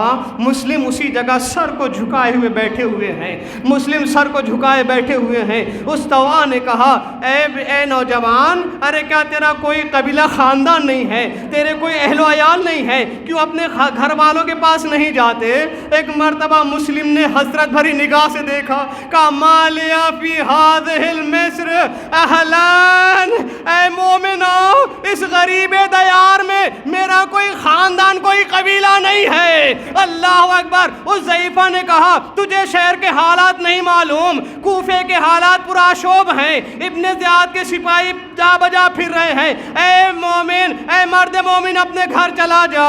مسلم نے پھر کہا اے مومنہ وہ شخص کہاں جائے جس کا کوئی گھر نہ ہو، جو غریب و وامندہ ہو۔ ایک مرتبہ طوعا کہتی ہے اے بھائی تو ہے کون؟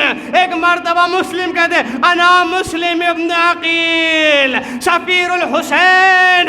ارے جیسے جیسی حسین کا نام سنا ایک مرتبہ توبہ کھڑی ہو گئی، کہا آقا ارے آپ مسلم ابن عقیل ہیں؟ کہ آقا مسلم ابن عقیل میرے مولا کے سفیر ہے، مولا مجھے معاف کیجئے گا، میں نے آپ کو پہچانا نہیں، آئیے میرے دروازے آپ کے لیے کھلے ہیں۔ طوا مسلم کو اپنے گھر لے گئی، ایک حجرہ اہتمام کیا، مسلم اس حجرے میں ہے، کھانے کا انتظام کیا، لیکن اللہ رے مسلم نے کھانے کی طرف رغبت بھی نہ کی، مسلم نے کھانے کو ہاتھ نہ لگایا، وضو کیا، نماز میں مشغول ہو گئے، عبادت میں مشغول ہو گئے۔ ادھر طوا کا بیٹا آیا، بیٹے نے کیا دیکھا، ماں بار بار ایک حجرے میں جا رہی ہے، بار بار حجرے میں جا رہی ہے۔ ایک مرتبہ پوچھا حجرے میں کون ہے جو بار بار جاتی ہے؟ ماں نے منع کیا، لیکن ماں کے منع کرنے کے بعد بھی یہ عبد الرحمن جاتا ہے حجرے میں۔ کیا دیکھا کہ جس مسلم کی تلاش ابن زیاد کو ہے وہ مسلم میرے ہی گھر میں ہے۔ اللہ اکبر، ماں نے قسمیں دی، لیکن بیٹے پہ کوئی اثر نہ ہوا۔ جیسی صبح ہوئی یہ فوراً دوڑا ابن زیاد کی خدمت میں آیا، کہا جس مسلم کی تجھے تلاش ہے وہ فلاں جگہ پر ہے۔ محمد ابن اشعث کو لشکر دے کر ابن زیاد نے بھیجا، یہ لشکر چلا۔ اب جیسی لشکر قریب آیا، مسلم نے گھوڑوں کی ٹاپوں کی آوازیں سنی۔ ارے جیسی گھوڑوں کی ٹاپوں کی آوازیں سنی، اپنے آپ کو تیار کیا، گھر سے باہر آنے لگے۔ طوا نے کہا مولا میرے آقا آپ کہاں جا رہے ہیں؟ کہا طوا ارے مجھے یہ گوار نہیں، میری وجہ سے تیرے پردے کی بے حرمتی ہو، میں کہوں گا مسلم ایک طوا کی بے ردائی تمہیں قبول نہیں۔ اللہ رے اہل بیت اطہار کی سیدانیاں ابے مغنا بے چادر، کوفے سے کربلا سے کوفہ، کوفے سے شام پھرائی گئیں۔ اجرکم اللہ، مسلم تیار ہو کر باہر آئے، ادھر محمد ابن اشعث کا لشکر آیا۔ ارے دونوں میں جنگ ہوئی، مسلم نے ایسے وار کیے کہ مسلم کے سامنے کوئی کھڑا نہ ہو سکا۔ ایک مرتبہ اس محمد نے ابن زیاد سے کہا مجھے اور لشکر چاہیے ہے۔ ابن زیاد نے کہا تجھے ایک آدمی کو گرفتار کرنے کے لیے بھیجا ہے اور لشکر کی کیا ضرورت ہے؟ محمد کہتا ہے ارے جس کو گرفتار کرنے کے لیے بھیجا وہ کوفے کا کوئی بنی بقال نہیں ہے، بلکہ اس کی رگوں میں ابو طالب کا خون دوڑ رہا ہے، یہ خاندان بنی ہاشم کا شجاع ہے۔ عزاداروں، ایک مرتبہ لشکر آیا، مسلم پر حملہ ہونے لگا، چاروں طرف سے مسلم کو حصار میں لیا۔ ایک ملعون نے ایسا وار کیا کہ مسلم کے لبے مبارک زخمی ہوئے، مسلم کے ہونٹ زخمی ہوئے، دو دانت مسلم کے شہید ہوئے، لیکن اللہ رے مسلم کی ہیبت کہ کوئی مسلم کے قریب نہیں آتا۔ مسلم کی شجاعت کا عالم یہ ہے کہ مسلم کے قریب کوئی نہیں آتا۔ تو جب محمد نے یہ عالم دیکھا تو ایک ہیلا، ایک مکاری مکر و فریب سے کام لیا، کہا کہ ایک گڑھا کھودا جائے۔ ایک گڑھا کھودا گیا، اس پر حصیر بچھائی گئی، لشکر کو اس طرح بھیجا گیا۔ اب جیسے مسلم اس گڑھے کے قریب آئے، ارے فوراً مسلم جیسے گڑھے میں گرے، ادھر لشکروں نے نیزے سے جناب مسلم پر وار کیا، مسلم کی تلوار کو لیا، زنجیروں میں جکڑ کر مسلم کو ابن زیاد کے دربار میں لے کر آئے۔ اللہ اکبر، مسلم کے ہاتھوں میں ہتھکڑیاں ہیں، پیروں میں بیڑیاں ہیں، لب زخمی ہے۔ حسین اللہ اکبر، جیسے یہ مسلم داخل ہوئے، ایک مرتبہ مسلم سینہ تان کے کھڑے ہیں۔ ملعون کہتا ہے تو نے امیر کو سلام نہیں کیا۔ مسلم کہتے ہیں امیر حسین، ارے میرا امیر حسین ہے، میں حسین کو سلام کرتا ہوں۔ ادرکم اللہ دادارو، مسلم ابن زیاد کے دربار میں ہے، پیاس کا غلبہ ہے، شدت پیاس ہے۔ جیسے مسلم کا یہ حالت دیکھا، مسلم نے پانی طلب کیا، ایک کاس آب مسلم کے سامنے لایا گیا۔ ارے جیسے مسلم نے پانی کو دیکھا، جیسے پانی پینا چاہا، خون کا قطرہ پانی میں گرا، پانی مضاف ہوا۔ مسلم نے کہا دوسرا پانی دیا جائے، دوبارہ پانی لایا گیا، پھر خون کا قطرہ گرا، پانی مضاف ہو گیا۔ ارے جب تیسری مرتبہ بھی لایا گیا، خون کا قطرہ پانی میں گرا۔ مسلم نے کہا پروردگار شاید تجھے یہی پسند ہو کہ میں تیری بارگاہ میں پیاسا شہید کیا جاؤں، پروردگار تشنگی مجھے قبول ہے، میں کہوں گا مسلم ارے تم کربلا کے پہلے شہید ہو، ارے کربلا میں مشیت پروردگار ہے، کربلا میں سب پیاسے شہید ہوں گے، اے مسلم تم بھی پیاسے ہی شہید کیے جاؤ گے۔ ایک مرتبہ ابن زیاد نے مسلم کے قتل کا حکم صادر کیا، تمام روایات سے سر پہ نظر کرتے ہوئے جناب مسلم نے کہا ابن زیاد مجھے قتل کرنا ہی چاہتا ہے، میری 3 وصیتیں ہیں، وہ وصیتیں میں کرنا چاہتا ہوں۔ ایک مرتبہ ابن زیاد کہتا ہے تم اپنی وصیتیں کر سکتے ہو۔ ایک مرتبہ مسلم نے نظر دوڑائی، عمر سعد کو دیکھا، کہا عمر سعد میں تجھ سے 3 وصیتیں کرنا چاہتا ہوں۔ ایک مرتبہ عمر سعد خاموش رہا، ابن زیاد نے چلا کر کہا ارے جاؤ مسلم کی وصیتوں کو سن لو۔ ابن زیاد کے حکم سے پسر سعد آیا، کہا مسلم کیا وصیت ہے؟ مسلم نے کہا میری پہلی وصیت یہ ہے کہ میں 700 درہم کا مقروض ہوں، ارے میری تلوار اور زرہ میرا وسائل بیچ کر میرے قرضے کو ادا کر دینا۔ اور دوسری وصیت یہ ہے کہ جب مجھے شہید کر دیا جائے ارے میرے بدن کی بے حرمتی نہ کرنا، ارے تم میرے جنازے کو دفن کروا دینا۔ اور تیسری وصیت سب سے زیادہ اہم یہ ہے کہ میں نے اپنے مولا کو لکھا ہے کہ مولا کوفے کی ہوا سازگار ہے، کوفے کے حالات سازگار ہے، مولا ارے آپ کوفے چلے آئیے، اے ابن زیاد اے پسر سعد میری طرف سے حسین کو لکھ دے مولا کوفہ نہ آئیے گا، مولا کوفے کے حالات سازگار نہیں ہے۔ اللہ اکبر، وصیتیں تمام ہوئی، عزادارو دارالعوا کی چھت پر مسلم کو لے جایا گیا، مسلم سیڑھیاں چڑھتے جا رہے ہیں، کہتے جا رہے ہیں سبحان اللہ الحمدللہ لا الہ الا اللہ اللہ اکبر۔ مسلم ایک مرتبہ دارالعمارہ کی چھت پر ہے، اللہ اکبر۔ عزاداروں روایت آخری جملہ در ختم زحمت روئے زہرا کو پرسا دیجئے، یہ کربلا کی کتاب کا مقدمہ ہے، مسلم کی شہادت۔ ارے ہم ہر روز نماز کے بعد زیارت پڑھتے ہیں نا، دور سے نماز کے بعد دور سے زیارت پڑھتے ہیں نا، یہ زیارت کس کی سنت ہے؟ یہ دور سے زیارت مسلم کی سنت ہے۔ ارے جب مسلم دارالعمارہ کی چھت پر گئے، مکے کا رخ کیا، کہا السلام علیکہ یا عباد اللہ، السلام علیکہ یا ابن رسول اللہ۔ ارے اتنا کہا، ملعون نے تلوار چلائی، مسلم کا سر تن سے جدا ہوا، مسلم کے جنازے کو دارالعمارہ کی چھت سے نیچے گرایا گیا۔ اللہ رے اسی پر اکتفا نہ کی عزاداروں، ہانی اور مسلم کے جنازے کے پیروں میں رسی باندھ کر کوفے کی گلیوں میں پھرایا گیا۔ اللہ اکبر۔ ارے یہی تو وجہ تھی کہ جب 2 قاصد مدینے سے اور مکے کی زیارت سے مقام ثعلبیہ پر امام کی خدمت میں پہنچے، امام مقام ثعلبیہ پر ہے، عالم ہنود کی طاری ہوئی، جیسے ہی آنکھ کھلی کہ انا للہ و انا الیہ راجعون۔ پوچھنے والوں نے پوچھا مولا کیا؟ کہا اللہ اکبر، میرا موثق، میرا وسیع، میرا جانشین سفیر حسین مسلم کوفے میں بڑی غربت کے عالم میں شہید کر دیا گیا۔ وَسَيَعْلَمُ الَّذِينَ ظَلَمُوا أَيَّ مُنقَلِبٍ يَنقَلِبُونَ إِنَّا لِلَّهِ وَإِنَّا إِلَيْهِ رَاجِعُونَ۔